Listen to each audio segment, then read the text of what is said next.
नमस्कार, Jammu links news में आपका स्वागत है और मैं हूं विशाल शर्मा। पीएफ को लेकर आप लोगों को काफ़ी परेशानियां आती होंगी और कई बार दफ्तर के चक्कर काटने के बाद भी शायद आपकी परेशानी हल ना हो।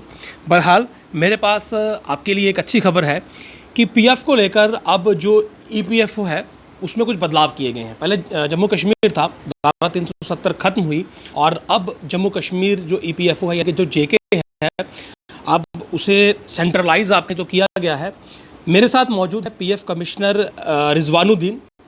बहुत चेंजेस जो है वो इन्होंने लाई और कोशिश इनकी ये है कि इस पूरी प्रक्रिया को सरल किया जाए ताकि आम आदमी जो परेशानियां आए दिन फेस करता है इस पूरे मामले पर वो परेशानियां ना हो और कुछ नई स्कीम्स जो कि सीधे आम आदमी को बेनिफिट देने के लिए हैं वो आम आदमी को समझ आए और उन तक पहुंचे, और इसीलिए आज हम उनका इंटरव्यू करेंगे। सर, सबसे पहले आपका बहुत बहुत स्वागत है और आपने रिसेंटली ज्वाइन किया। तो सबसे पहले तो यही जानना चाहूँगा कि क्या ये जो ईपीएफओ आप यहाँ पर इंट्रोड्यूस हुआ है 370 निरस्तीकरण के बाद, इससे क्या बेनिफिट जो है वो मिलने वाला है और किस प्रकार आप लोगों को बेनिफिट दे भी रहे हैं? देखिए, सबसे महत्वपूर्ण सोशल सिक्योरिटी स्कीम होती है पेंशन योजना। एम्प्लॉयज़ पेंशन स्कीम 1995 के तहत जो बेनिफिट यहाँ के कर्मचारियों को मिलने जा रहे हैं उसमें सबसे इम्पॉर्टेंट बात यह है कि यदि कोई कर्मचारी काम करते वक्त किसी कारण से किसी की मृत्यु हो जाए तो उसके परिवार को, विधवा को जीवन भर पेंशन का प्रावधान है। साथ में 2 बच्चे एट अ टाइम 25 साल तक पेंशन की पात्रता होती है और ये सारे बच्चे इसमें कवर्ड होते हैं। इसके अलावा सुपर एनुएशन पेंशन जो है, रिटायरमेंट पे पहले जब जेके ईपीएफओ में आप लोग का पीएफ कटता था तो पेंशन का कोई प्रावधान नहीं था। अब जो व्यक्ति रिटायर होगा उसको ईपीएफओ से पेंशन दी जाएगी। इस स्कीम के तहत जो व्यक्ति 10 साल तक कंट्रीब्यूटरी सेवा देता है और रिटायर होता है उसको पेंशन की पात्रता रहती है। यदि किसी व्यक्ति ने 10 साल लगातार पीएफ जमा करवाया है तो वो किसी भी वक्त पेंशन ले सकता है 50 साल की उम्र पूरी करने पर। एक तो होती है सुपर एनुएशन पेंशन जिसमें कि आदमी 58 ईयर्स पे सुपर एनुएट होता है तो उसको पेंशन मिलती है। लेकिन कोई कर्मचारी यदि चाहे कि मैं अब कहीं काम नहीं करना चाहता है और परमानेंटली काम छोड़ दिया और कहीं अपना व्यवसाय करना चाहता है तो वो भी चाहे तो 50 साल की उम्र पे घटी दर से पेंशन ले सकता है। मतलब पेंशन 50 साल पे भी शुरू की जा सकती है जिसको हम कहते हैं अर्ली पेंशन। उस केस में क्या होगा कि जो 58 साल पे आपकी पेंशन बनती उसको हर साल के हिसाब से 4% घटा दिया जाता है। तो ये एक एस्पेक्ट है। इसके अलावा इसमें डिसेबलमेंट पेंशन है, ऑर्फन पेंशन है, डिपेंडेंट पेरेंट पेंशन है। खुद डिसेबल हो जाता है व्यक्ति तो उसको भी पेंशन का पात्रता है। यानी कोई काम करते हुए यदि आदमी परमानेंटली डिसेबल हो जाता है तो उसको भी पेंशन सेम डे से शुरू हो जाएगी।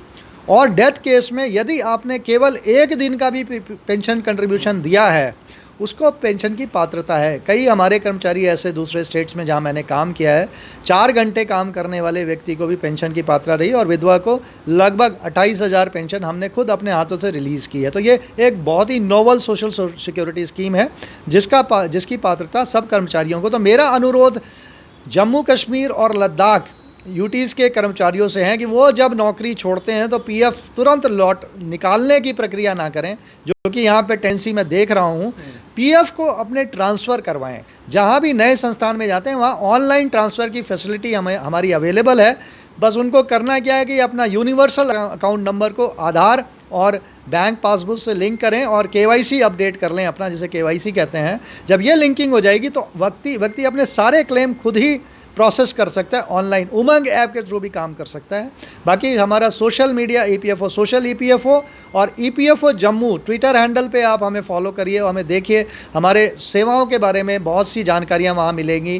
प्लस ईपीएफओ की वेबसाइट पे आप जाके बहुत सी जानकारियां प्राप्त कर सकते हैं। हमारा फैसिलिटेशन सेंटर है और एक व्हाट्सएप नंबर है जो कि मैं अगर आपको अभी शेयर करूँगा तो हमारे सभी कर्मचारियों को उसका लाभ प्राप्त कर सकते हैं। तो एक व्हाट्सएप नंबर है जो मैं कम्युनिकेट कर दूंगा बाद में। इसके अलावा एक इंश्योरेंस स्कीम है जिसे हम employees deposit linked insurance scheme कहते हैं। सर, इस पे हम आगे बात करेंगे। मैं सबसे पहले जो हमारे जो व्यूवर्स हैं जो उनके जहन में होगा मैं वही सवाल आपसे करता हूँ।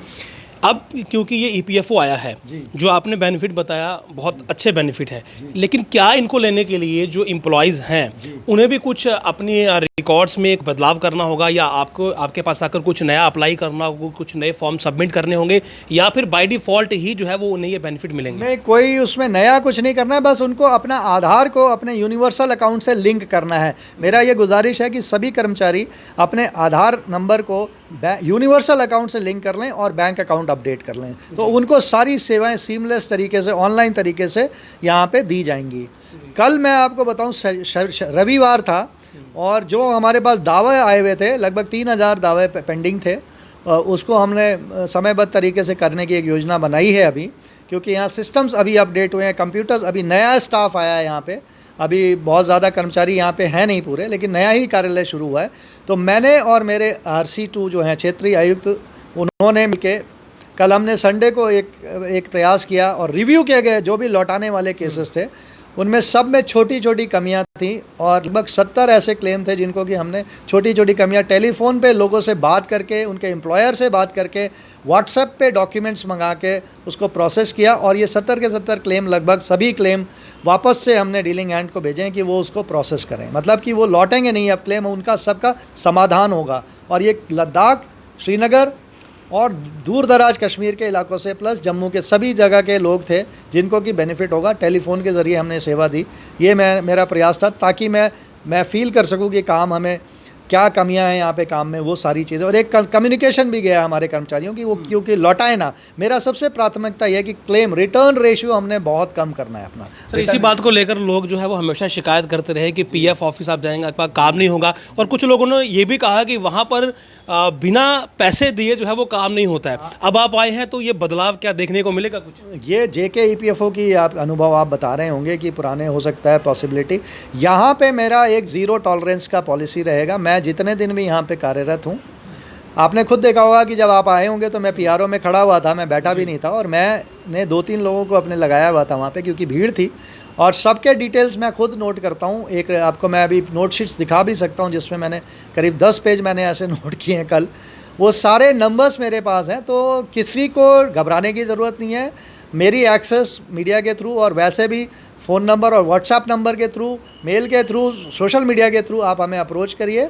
किसी को किसी तरह का इस तरह का तो कभी सोचना भी नहीं है, बिकॉज मैं बैठा हूँ, मैं उसमें जो भी मुझे कार्रवाई करनी होगी। EPFO में वर्क कल्चर थोड़ा सा अलग है, यहाँ पे आपको पॉजिटिविटी के साथ काम करते हुए मैं अश्योर करता हूँ कि कोई भी इशू होगा, they can approach me directly, we will do our best कि किसी को कोई तकलीफ ना हो। मेरा प्राथमिकता ही यहाँ पे कस्टमर डिलाइट को लेके मैं काम कर रहा हूँ। I am not here just to help people, I am here to help with the customer delight to the customers. Sir, यहाँ पे बेसिकली क्या है कि लोग ये कहते हैं कि इस बात को लेकर क्लैरिटी नहीं है कि आज आप अप्लाई कर रहे हैं क्लेम के लिए, मिलेगा कब? कई बार 6 महीने, कई बार साल भी वहाँ पर लग जाता है। ये अब हिस्ट्री है। अब आपने अगर ऑनलाइन अप्लाई कर दिया, आपके सारे पेपर्स, मैं नियोक्ताओं से और कर्मचारियों से निवेदन करूँगा कि अपने कागज़ पूरे रखें, फादर्स नेम अपडेट करें, आधार लिंक करा लें और बैंक अकाउंट सही लगाएं क्लेम के साथ। जो बैंक अकाउंटों में कई बार गलतियां हो जाती हैं, वो मैंने खुद देखा कि ऐसे गलत बैंक अकाउंट लगाए हुए लोगों ने, वो आप लगा लें। और जब भी कोई होगा तो मैं रिटर्न होने से पहले कोई क्लेम लौटा होगा, मैं पर्सनली, मेरा प्लान है कि मैं डेली बैठूंगा अपने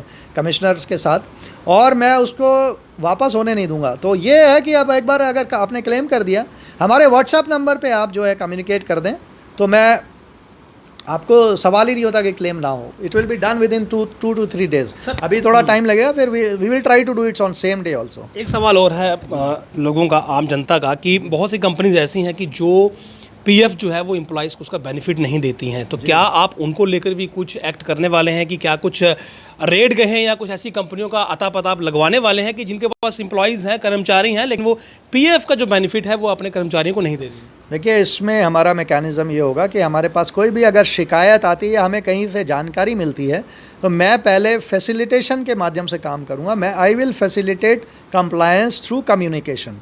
this is a simple procedure and the best procedure. अब लोगों को ये समझ में आ जाना चाहिए कि जब हम सेवाएं अच्छे से देंगे, तो मेरे ख्याल से जम्मू में जो मेरी अभी तक लोगों से बात हुई है, बहुत पॉजिटिव रिस्पांस मिला। यहाँ पे लोग सुनते हैं। एम्प्लॉयर्स को जब हम कम्युनिकेट करेंगे, they will come forward.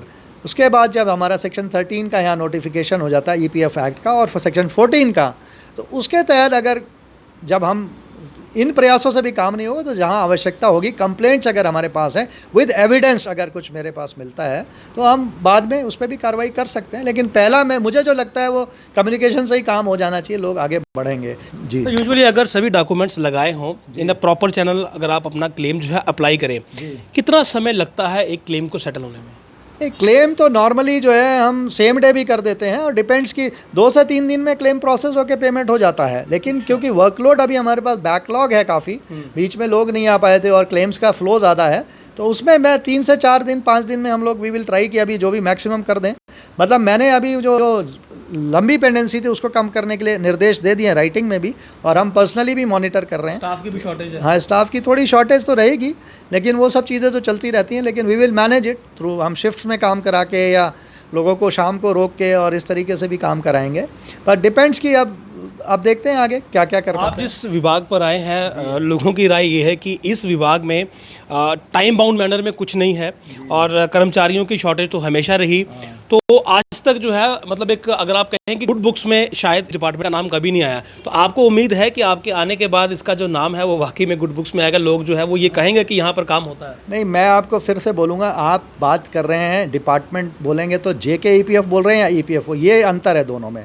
EPFO Delhi का मैं बता रहा हूँ आपको, आपके खुद मीडिया के लोगों ने बोला है कि सेम डे क्लेम सेटलमेंट होता है वहाँ पे दिल्ली में हमारे, या मैं ग्वालियर में रहा हूँ, हमने वहाँ भी सेवाएं दी हैं हर ऑफिस में।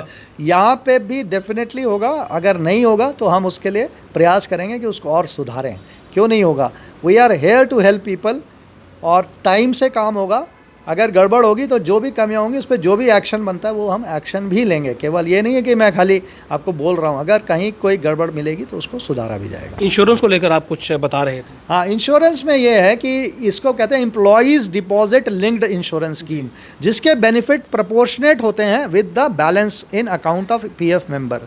तो यानी जितना अधिक बैलेंस होगा उतना लाभ प्राप्त होगा। तो इस केस में ये कब मिलता है इंश्योरेंस का बेनिफिट? ये मिलता है एम्प्लॉय की अचानक मृत्यु, डेथ हो जाएगी कार्य करते वक्त, यदि कर्मचारी की मृत्यु हो जाती है तो उसकी विधवा को या जो नॉमिनी है उसको insurance up to 7 lakh maximum amount हम देते हैं इंश्योरेंस में, और उसमें मिनिमम 2.5 लाख का प्रावधान है। तो ये स्कीम का कंट्रीब्यूशन एम्प्लॉयर देता है, नियोक्ता द्वारा केवल 0.5% ऑफ वेजेस वो देते हैं उसमें। तो और ये सभी लोग पात्र होते हैं जो हमारे पेंशन PF के मेंबर हैं, उनको इंश्योरेंस का ऑटोमेटिकली मेंबरशिप होता है। तो ये एक बहुत नोबल योजना है। इसके लिए मेंबर को, यही मैं इसीलिए बार बार कहूँगा कि PF तुरंत ना निकालें नौकरी छोड़ने के बाद, आप वेट करें। अगर दूसरी जगह आप कार्य करने लगते हैं तो आपका एक तो मेंबरशिप की पात्रता बनी रहती है, दूसरे संस्थान में आप चाहे 20,000, 25,000, 30,000 पे भी अगर काम करेंगे तो आपको वेज सीलिंग का कोई क्वेश्चन नहीं होगा, और आपको हमेशा मेंबरशिप बनी रहेगी। और मेंबरशिप के अलावा इंश्योरेंस का बेनिफिट बढ़ जाएगा आपका, और आप साथ के साथ पेंशन की पात्रता बनी रहेगी। तो ये PF को ट्रांसफ़र कराएं इंस्टेड ऑफ फाइनल सेटलमेंट, ये मेरा संदेश है। ये जो PF को आप ट्रांसफ़र करने की बात कर रहे हैं, अगर एक जगह पर एक एम्प्लॉय जो है वो काम कर रहा है, लेकिन दूसरे जगह पर जब वो एम्प्लॉय होता है तो उसके बीच अगर गैप आता है, मान लीजिए साल का 2 साल का, तो क्या उसकी जो मेंबरशिप है वो बनी रहेगी या फिर उसको नुकसान होगा? नहीं, मेंबरशिप बनी रहेगी। केवल ये होगा कि 1 साल का जो गैप हुआ उस समय वो सर्विस उसकी काउंट नहीं होगी, लेकिन जो उससे पहले मान लिया 3 साल काम किया हुआ और 3 साल मेंबरशिप रही है, 1 साल का गैप करने के बाद वो फिर से मेंबर बनता है और फिर 2 साल और काम करते हैं मान लिया उस संस्थान में, तो टोटल मेंबरशिप 6 साल ना होकर 5 साल हो जाएगी। बीच का जो 1 साल गैप है उसकी मेंबरशिप काउंट नहीं होगी, मतलब पीरियड काउंट नहीं होगा, लेकिन मेंबरशिप कंटिन्यू रहेगी। सर, मेंबरशिप की ड्यूरेशन का क्या फ़र्क पड़ता है आगे? जैसे आप 10 साल तक अगर मान लिया 5 जगह आपने काम किया पूरी सर्विस में और 10 साल तक मेंबरशिप आपकी पूरी हो गई है, तो आपको पेंशन की पात्रता हो जाती है। वो 10 साल के बाद, 10 साल के अंदर हो जाती है। तो ये एक बहुत इंपॉर्टेंट एस्पेक्ट है, इसलिए आप बार बार ट्रांसफ़र कराएं, उसको विड्रॉ ना करें। मैं कर्मचारियों से बार बार निवेदन करूंगा कि PF को मिनिमम आपको 10 साल की चाहिए, 10 साल की सर्विस कर लें तो आपको पेंशन की पात्रता हो जाती है। साथ के साथ जब बैलेंस आपके अकाउंट में ज़्यादा होगा तो इवेंचुअलिटी के केस में यदि मृत्यु होती है तो विधवा को या नॉमिनी को, जो भी है विधुर को, इंश्योरेंस का पैसा जो है वो अधिकतम मिलेगा। 7 लाख तक का इंश्योरेंस हमारे यहाँ। सर, आखिरी सवाल है कि ये जो पेंशन आपने बताई, इस समय सबसे इंपॉर्टेंट स्कीम यही है। सपोज कर लीजिए जो एम्प्लॉय है, अनफॉर्चुनेटली अगर उसके साथ कुछ मिसहैप हो जाती है और वो अगर सर्वाइविंग मेंबर में नहीं है, तो क्या पेंशन उसके किसी फैमिली मेंबर को मिलेगी? बिल्कुल, फैमिली मेंबर को पेंशन मिलेगी। मैंने वही आपको बताया कि 1 दिन काम करने वाले कर्मचारी की भी यदि मृत्यु हो गई कंट्रीब्यूशन केवल एक दिन आया होगा, बहुत कम पैसा, लेकिन नॉमिनी या फैमिली मेंबर, विधवा और बच्चों को जीवन पर्यंत, विधवा को पेंशन मिलेगी उसमें जीवन पर्यंत, प्लस बच्चों को 25 साल तक, और सारे बच्चे पात्र होते हैं। यदि 3 बच्चे हैं तो पहले शुरू में 2 बड़े बच्चों को अप टू 25 ईयर्स, और तीसरे बच्चे, फिर जैसे ही एक बच्चा 25 साल का होगा तो तीसरे बच्चे की पेंशन ऑटोमेटिकली शुरू हो जाएगी। तो ये तो मतलब एक इसीलिए इसको सोशल सिक्योरिटी स्कीम कहा जाता है कि अगर आपका कंट्रीब्यूशन कम भी आया है तो आपकी पात्रता लेकिन बनी रहेगी और आपको पेंशन मिलती रहेगी। तो सभी कर्मचारी इसमें सुरक्षित हैं। सर शुक्रिया। उम्मीद करते हैं कि अब आपके डिपार्टमेंट का जो काम है वो स्ट्रीमलाइन हो जाएगा। तो आपने सुना, और बहुत ही ज़्यादा मैं ये कहूँगा कि इम्पोर्टेंट जानकारियाँ, और विशेषकर जो पेंशन स्कीम अब यहाँ पर आई है EPFO की बदौलत, क्योंकि पहले जम्मू कश्मीर EPFO था और धारा 370 थी। अब बदलाव हुआ, और बदलाव का बेनिफिट, अगर कोई सवाल ये करता है कि 370 के हटने से फ़ायदा क्या हुआ, तो मैं आज ये कह सकता हूँ कि EPFO आपके लिए सबसे बड़ा फ़ायदा है।